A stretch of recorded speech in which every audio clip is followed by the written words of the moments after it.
The Kids Who Look Out of the Windows was a commission I had with Danny Sturrock to work in the Melbourne School, which is a PRU, to develop a play about kids who are excluded from schools.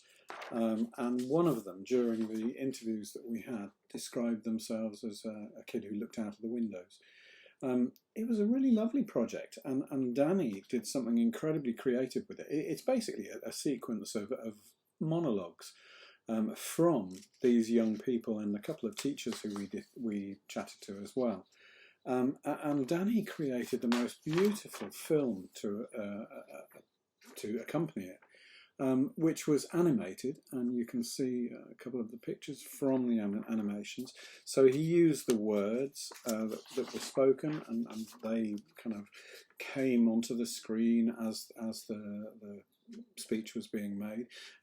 Youth theatre members from my OYT, at this point Oasis Academy Youth Theatre, did the voicings of the words, and Johnny Carrington played one of the teachers.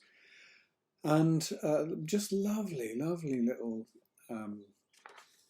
little creation with here are two of the lads at school telling their stories behind being excluded, what it meant to them to be excluded, a voice we rarely hear, and some quite traumatic tales.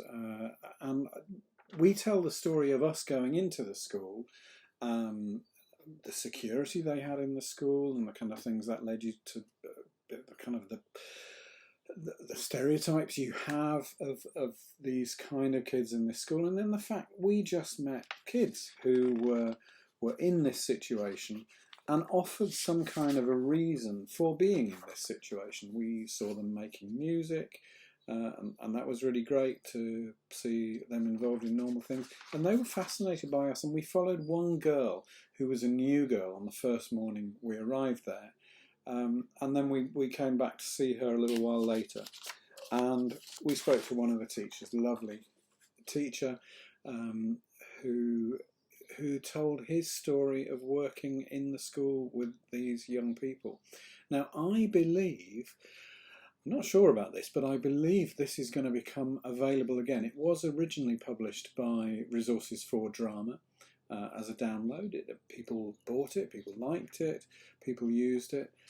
It would be an absolutely perfect project in the lockdown to do, because it's very monologue based. The stories are poignant, I mean seriously poignant, and they're told by mostly, apart from this guy, young people. So it's a little project hidden away in my back catalogue, which I think is worth exploring, and I hope that it is available very soon again. And if it is, I will put a note under the YouTube clip to say where it's available from. And genuinely, I hope there's going to be news about this. So, The Kids Who Look Out of the Window, a commission that the very talented Danny Sturrock and I did as a film theatre project. And it's something that kids could voice to the existing animations. I think it's a really great project to be involved in. And this was back in 2011.